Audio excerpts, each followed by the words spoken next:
ಪ್ರತಿಯೊಬ್ಬರ ಮೈ ಜುಮ್ ಎನ್ನುವಂತಹ ದೃಶ್ಯ ಇದು. ಖಂಡಿತವಾಗಿಯೂ 25 ಅಡಿ ತಾಯಿ ಭುವನೇಶ್ವರಿಯ ಕಂಚಿನ ಪ್ರತಿಮೆಯ ಅನಾವರಣ ಈಗಷ್ಟೇ ನಡೆಸಿದ್ದಾರೆ ಸನ್ಮಾನ್ಯ ಮುಖ್ಯಮಂತ್ರಿಗಳು ಶ್ರೀ ಸಿದ್ದರಾಮಯ್ಯ ಅವರು.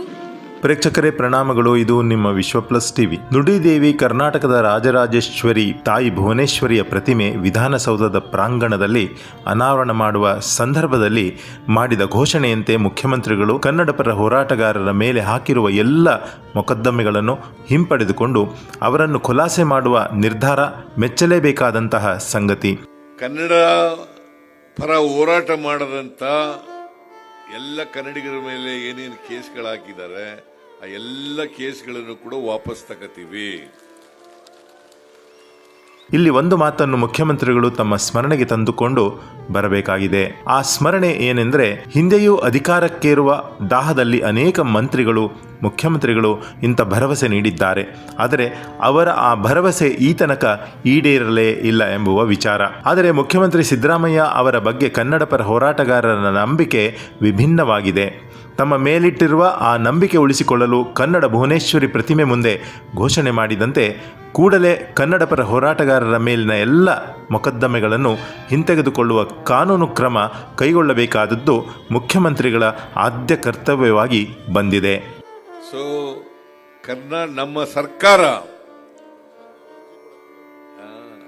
ಒಂದು ಅರ್ಜಿ ಯಾರ್ಯಾರು ಕೇಸ್ಗಳಿದೆ ಕನ್ನಡ ಚಳವಳಿ ಮಾಡಿ ಅರ್ಜಿ ಕೊಟ್ರೆ ಆ ಕೇಸ್ಗಳನ್ನೆಲ್ಲ ವಾಪಸ್ ತಗೊಳ್ತಕ್ಕಂಥ ಕೆಲಸ ಮಾಡಿ. ಅದು ಯಾಕಂದ್ರೆ ಒಂದು ಕ್ಯಾಬಿನೆಟ್ ಸಬ್ ಕಮಿಟಿ ಮಾಡಿದೀವಿ. ಗೃಹ ಇಲಾಖೆ ಸಚಿವರ ಅಧ್ಯಕ್ಷತೆಯಲ್ಲಿ ಒಂದು ಕ್ಯಾಬಿನೆಟ್ ಸಬ್ ಕಮಿಟಿ ಮಾಡಿದ್ದೀವಿ. ಅದ್ರ ಮುಂದೆ ಅರ್ಜಿ ಕೊಟ್ರೆ ಆ ಕೇಸ್ಗಳನ್ನೆಲ್ಲ ಕ್ಯಾಬಿನೆಟ್ ನಲ್ಲಿ ಇಟ್ಟು ವಾಪಸ್ ತಗೊಳ್ಳಿಕ್ಕೆ ಅನುಕೂಲ ಆಗ್ತದೆ. ನಾಡಿನ ನುಡಿ ನೆಲ ಜಲಗಳ ವಿಚಾರಕ್ಕಾಗಿ ರೂಪಿಸುವ ಹೋರಾಟವು ಅಪರಾಧವಲ್ಲ. ಇದು ನಾಡ ರಕ್ಷಣೆಯ ಹೆಮ್ಮೆಯ ಸಂಗತಿ ಎಂಬುದನ್ನು ಗ್ಯಾರಂಟಿ ಸರ್ಕಾರ ದೃಢಪಡಿಸಬೇಕಾಗಿದೆ. ಈ ಹೋರಾಟಗಾರರ ಮೇಲಿನ ಮೊಕದ್ದಮೆಗಳ ವಿಚಾರದಲ್ಲೂ ಮುಖ್ಯಮಂತ್ರಿಗಳು ಸಮರ್ಪಕವಾದ ತೀರ್ಮಾನ ಕೈಗೊಳ್ಳುತ್ತಾರೆ ಅನ್ನುವುದು ಕನ್ನಡಿಗರ ನಂಬಿಕೆ, ಹೋರಾಟಗಾರರ ವಿಶ್ವಾಸವಾಗಿದೆ. ಕಾರಣ ಇಷ್ಟೇ, ನಾಡು ನುಡಿಯ ವಿಷಯ ಬಂದಾಗಲೆಲ್ಲ ಮುಖ್ಯಮಂತ್ರಿ ಸಿದ್ದರಾಮಯ್ಯ ಅವರು ಹಿಂದೆಯೂ ಹಲವು ಬಾರಿ ಉತ್ತಮ ತೀರ್ಮಾನಗಳನ್ನು ಕೈಗೊಂಡಿರುವುದನ್ನು ಕನ್ನಡಿಗರು ಸ್ಮೃತಿಗೆ ತಂದುಕೊಳ್ಳುತ್ತಾರೆ. ನಮ್ಮ ಸರ್ಕಾರ ಕನ್ನಡಕ್ಕೆ ಅಗ್ರಸ್ಥಾನವನ್ನು ಕೊಡುತ್ತೇವೆ. ಕನ್ನಡದ ನೆಲ ಜಲ ಭಾಷೆ ಸಂಸ್ಕೃತಿ ಇದನ್ನ ಕಾಪಾಡ್ತಕ್ಕಂಥ ಕೆಲಸವನ್ನ ಮಾಡ್ತೇವೆ. ನಾವು ಮುಂಚೂಣಿನಲ್ಲಿ ಇರ್ತೇವೆ ಅಂತಕ್ಕಂಥ ಮಾತುಗಳನ್ನ ಈ ಸಂದರ್ಭದಲ್ಲಿ ಹೇಳಿ, ರಾಜ್ಯದಲ್ಲಿ ಅಂಗಡಿ ಮುಂಗಟ್ಟುಗಳ ಮೇಲಿನ ನಾಮಫಲಕದಲ್ಲಿ ಕನ್ನಡ ಅಗ್ರಸ್ಥಾನದಲ್ಲಿ ಇರಬೇಕು ಎಂಬ ವಿಚಾರ ಮುನ್ನೆಲೆಗೆ ಬಂದಾಗ ಕನ್ನಡ ಪರ ಹೋರಾಟಗಾರರ ಇಂಥ ಚಳುವಳಿಗೆ ಮುಖ್ಯಮಂತ್ರಿಗಳು ಪರೋಕ್ಷವಾಗಿ ಬೆಂಬಲಿಸಿದ್ದರು ಎಂಬುದು ಇಲ್ಲಿ ಸ್ಮರಣೀಯ ಸಂಗತಿ. ಹೋರಾಟಗಾರರ ಇಂಥ ತೀರ್ಮಾನಕ್ಕೆ ಬೆಂಬಲಿಸಿದ ಮುಖ್ಯಮಂತ್ರಿಗಳು ಸರ್ಕಾರದ ಮುಖಾಂತರವೇ ಆದೇಶ ನೀಡಿ ಎಲ್ಲ ಅಂಗಡಿ ಮುಂಗಟ್ಟುಗಳ ಮುಂದಿನ ಬೋರ್ಡುಗಳಲ್ಲಿ ಕನಿಷ್ಠ 60% ಕನ್ನಡ ಭಾಷೆಯ ಬಳಕೆ ಇರಲೇಬೇಕು ಎಂಬುವ ಕಾಯ್ದೆಯನ್ನು ಜಾರಿಗೆ ತಂದರು. ಸಿದ್ದರಾಮಯ್ಯ ಅವರಿಗೆ ಕನ್ನಡ ಪರ ಇರುವ ಕಾಳಜಿಯ ಒಂದು ಉದಾಹರಣೆ ಇದಾಗಿದೆ. ನಾನು ಈ ಮೀಟಿಂಗ್ನಲ್ಲಿ ತೀರ್ಮಾನ ಮಾಡಿದ್ದೀವಿ, ಹಿಂದೆ ಇದ್ದಂಥ ಸರ್ಕ್ಯುಲರ್ ರೀತಿಯೇ 60-40 ಇರಬೇಕು. ಕನ್ನಡದಲ್ಲಿ 60%, ಬೇರೆ ಭಾಷೆಯಲ್ಲಿ 40% ಇರಬೇಕು ಅಂತೇಳಿ ಇದಕ್ಕೆ ತಿದ್ದುಪಡಿ ತಗೊಬರ್ರಿ, ಆರ್ಡಿನೆನ್ಸ್ ಹೊರಡಿಸಿ ಅಂತ ಕನ್ನಡ ಮತ್ತು ಕಲ್ಚರ್ ಡಿಪಾರ್ಟ್ಮೆಂಟ್ನಿಂದ ಆಗಿರೋದು ಕಾನೂನು. ಈ ಕಾನೂನಿಗೆ ಸೆಕ್ಷನ್ 17 ಕ್ಲಾಸ್ 6 ಸಬ್ಸೆಕ್ಷನ್ 6 ಅದಕ್ಕೆ ತಿದ್ದುಪಡಿ ತಗೊಬಂದು 60-40 ಅಂತ ತಿದ್ದುಪಡಿ ತಗೊಬಂದು ಆರ್ಡಿನೆನ್ಸ್ ಹೊರಡಿಸಿ ಅಂತ ಹೇಳಿದ್ವಿ. Because assembly is not in session ಮಾಡಿ ಅಂತ ಹೇಳಿದ್ದೀನಿ. ಬೆಂಗಳೂರು ನಗರದ ಸಮೂಹ ಸಾರಿಗೆ ರೈಲು ನಮ್ಮ ಮೆಟ್ರೋದಲ್ಲಿ ಹಿಂದಿ ಹೇರಿಕೆಯನ್ನು ತೆಗೆದುಹಾಕಲು ಸಿದ್ದರಾಮಯ್ಯ ಅವತ್ತು ದಿಟ್ಟ ನಿರ್ಧಾರ ಕೈಗೊಂಡಿದ್ದರು. ಈಗ ಕನ್ನಡ ಪರ ಹೋರಾಟಗಾರರನ್ನು ಸಂರಕ್ಷಿಸಲು ಅವರ ಮೇಲಿರುವ ಎಲ್ಲ ಮೊಕದ್ದಮೆಗಳನ್ನು ಹಿಂದೆ ಪಡೆಯುವುದಾಗಿ ತಾಯಿ ಭುವನೇಶ್ವರಿಯ ಮುಂದೆ ನೀಡಿದ ಭರವಸೆಯನ್ನು ಈಡೇರಿಸಿ ತಮ್ಮ ಮಾತಿನಂತೆ ನಡೆದುಕೊಳ್ಳುವ ವಿಚಾರ ಮುಖ್ಯಮಂತ್ರಿ ಸಿದ್ದರಾಮಯ್ಯ ಅವರ ಮುಂದೆ ಎದ್ದು ನಿಂತಿದೆ. ಕರ್ನಾಟಕದಲ್ಲಿ ಸರ್ಕಾರಿ ನೌಕರಿಗಳು ಕನ್ನಡ ಹಾಗೂ ಕನ್ನಡಿಗರ ಕೈತಪ್ಪುತ್ತಿವೆ. ಆಗುತ್ತಿವೆ. ಬೆಂಗಳೂರು ಸೇರಿದಂತೆ ಕರ್ನಾಟಕದ ನಾನಾ ಜಿಲ್ಲೆಗಳಿಗೆ ಹೊರ ರಾಜ್ಯಗಳಿಂದ ಬಂದು ನೆಲೆ ನಿಲ್ಲುವವರ ಸಂಖ್ಯೆ ಕೂಡ ದಿನೇ ದಿನೇ ಹೆಚ್ಚಾಗ್ತಾ ಇದೆ. ಸರ್ಕಾರಿ ನೌಕರಿಗಳ ಜೊತೆಗೆ ಸ್ಥಳೀಯ ಉದ್ಯೋಗಗಳನ್ನು ಸಹ ಈ ಹೊರ ರಾಜ್ಯದವರು ಕನ್ನಡಿಗರಿಂದ ಕಿತ್ತುಕೊಳ್ತಿದ್ದಾರೆ. ಇಲ್ಲಿ ಸರ್ಕಾರದ ಕೆಲಸ ಗಂಭೀರವಾದ ನೆಲೆಗೆ ಬಂದು ನಿಲ್ಲುತ್ತದೆ. ಈಗ ಇದನ್ನೆಲ್ಲ ನಿಗ್ರಹಿಸಲು ನ್ಯಾಯಾಂಗ ಪರಿಷ್ಕರಣೆಯ ಮೂಲಕ ದೃಢವಾಗಿ ನಿಲ್ಲುವಂತಹ ಕನ್ನಡಿಗರ ಮತ್ತು ಕನ್ನಡದ ನೆಲದ ಪರವಾದ ಕಾಯ್ದೆಗಳನ್ನು ರೂಪಿಸುವ ಅವಶ್ಯಕತೆಯ ಜವಾಬ್ದಾರಿ ಸರ್ಕಾರದ ಮುಂದೆ ಬಂದು ನಿಂತಿದೆ. ವಿಧಾನಸೌಧದ ಮುಂದೆ ಕನ್ನಡ ನುಡಿ, ಕನ್ನಡ ನೆಲ ಜಲಗಳನ್ನು ಸಂರಕ್ಷಿಸಿ ಸಂಪೂರ್ಣವಾಗಿ ಕನ್ನಡ ಪ್ರದೇಶವನ್ನು ಕಾಪಾಡಬೇಕು ಎಂದು ಅಧಿಕಾರದ ಅಮಲಿನಲ್ಲಿ ತಿರುಗಾಡುವ ರಾಜಕಾರಣಿಗಳಿಗೆ 24/7 ಎಚ್ಚರಿಸಲೆಂದೇ ಬಂದು ಕನ್ನಡದ ತಾಯಿ ಭುವನೇಶ್ವರಿ ವಿಧಾನಸೌಧದ ಮುಂದೆ ವಿರಾಜಮಾನಳಾಗಿದ್ದಾಳೆ ಎಂಬುದು ಕನ್ನಡಿಗರ ಅನಿಸಿಕೆಯಾಗಿದೆ. ಸಮಸ್ತ ಕನ್ನಡಿಗರು ತಾಯಿಗೊಂದು ನಮನ ಹೇಳೋಣ, ಕನ್ನಡವನ್ನು ಕಟ್ಟಿ ಬೆಳೆಸುವ ಪ್ರತಿಜ್ಞೆ ಮಾಡೋಣ. 6 ತಿಂಗಳಲ್ಲಿ ಇದನ್ನು ಮಾಡಬೇಕು ಅಂತ ಅಂದ್ಕೊಂಡಿದ್ದೋ ನಾವು. ಅನಾವರಣ ಮಾಡಬೇಕು, ಅದನ್ನು ಪೂರ್ಣ ಆಗಬೇಕು ಪ್ರತಿಮೆ ಅಂಥೇಳಿ ಮಾಡ್ಕೊಂಡಿದ್ದೋ. ಆದರೆ ಪೂರ್ಣ ಆಗಲಿಲ್ಲ. ಹಾಗಾಗಿ ಡಿಸೆಂಬರ್ನಲ್ಲಿ ಆಗಬೇಕಾಗಿತ್ತು, ಅಲ್ಲ ನವೆಂಬರ್ 1ನೇ ತಾರೀಕು ಆಗಬೇಕಾಗಿತ್ತು. ಡಿಸೆಂಬರ್ನಲ್ಲಿ ರೆಡಿ ಆಯಿತು. ಆದರೆ ಜನವರಿನಲ್ಲಿ ಈಗ ಅನಾವರಣ ಮಾಡ್ತಾ ಇದ್ದೀವಿ. ನಿಮಗೆಲ್ಲ ಗೊತ್ತಿದೆ, ಇದು ಬಹುಶಃ ಇದೊಂದು ವಿಶಿಷ್ಟವಾದಂಥ ಪ್ರತಿಮೆ ಅಂತೇಳಿ ನಾನು ಭಾವಿಸ್ಕೊಂಡಿದ್ದೇನೆ. ಕನ್ನಡ ತಾಯಿಯ ಪ್ರತಿಮೆ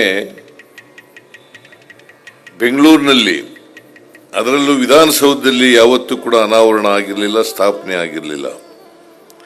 ಅದನ್ನು ಮಾಡಬೇಕು ಅಂತಕ್ಕಂಥದ್ದು ನಮ್ಮ ಉದ್ದೇಶ ಇದ್ದದ್ದು. ಮೈಸೂರು ರಾಜ್ಯಕ್ಕೆ ಮರುನಾಮಕರಣ ಆಯಿತು. ನವೆಂಬರ್ 1, 1973ನೇ ಇಸ್ವಿನಲ್ಲಿ ನಾಮಕರಣ ಆಯಿತು. ಕರ್ನಾಟಕ ಅಂತೇಳಿ ದೇವರಾಜ ಅರಸರವರು ಮುಖ್ಯಮಂತ್ರಿಯಾಗಿದ್ದಾಗ ಮೈಸೂರು ರಾಜ್ಯಕ್ಕೆ ಏಕೀಕರಣ ಆದಮೇಲೆ ನಾಮಕರಣ ಆಗಿರಲಿಲ್ಲ, ಕರ್ನಾಟಕ ಅಂತ ನಾಮಕರಣ ಆಗಿರಲಿಲ್ಲ. ಮೈಸೂರು ರಾಜ್ಯ ಅಂತಲೇ ಮುಂದುವರೆದಿತ್ತು. ಆದರೆ ಮೈಸೂರು ರಾಜ್ಯಕ್ಕೆ ಕರ್ನಾಟಕ ಅಂತ ಆಗಬೇಕು ಅಂತೇಳಿ ಬಹಳ ಜನರ ಒತ್ತಾಯ ಇತ್ತು. ಹಾಗಾಗಿ ನವೆಂಬರ್ 1, 1973 ದೇವರಾಜ ಅರಸರವರು ಕರ್ನಾಟಕ ಅಂತೇಳಿ ನಾಮಕರಣವನ್ನು ಮಾಡಿದ್ರು. ನಾನು ಮೊದಲನೇ ಆಯವ್ಯಯವನ್ನು ಮಂಡಿಸಿದಾಗ ಆ ವರ್ಷ 23-24ನೇ ವರ್ಷ ಆಯವ್ಯಯವನ್ನು ಮಂಡಿಸಿದಾಗ ಏನು ಹಿಂದಿನ ಸರ್ಕಾರ ಸುವರ್ಣ ವರ್ಷವನ್ನು ಆಚರಣೆ ಮಾಡಲಿಲ್ಲ, ನಾಮಕರಣ ಆದಂಥ 50ನೇ ವರ್ಷದ ಆಚರಣೆ ಮಾಡಲಿಲ್ಲ, ನಾವು ಮಾಡಲೇಬೇಕು ಅಂತೇಳಿ ತೀರ್ಮಾನ ಮಾಡಿ ನಾವು 50ನೇ ವರ್ಷದ ನಾನು ಬಜೆಟ್ನಲ್ಲಿ ಘೋಷಣೆಯನ್ನು ಮಾಡಿದೆ.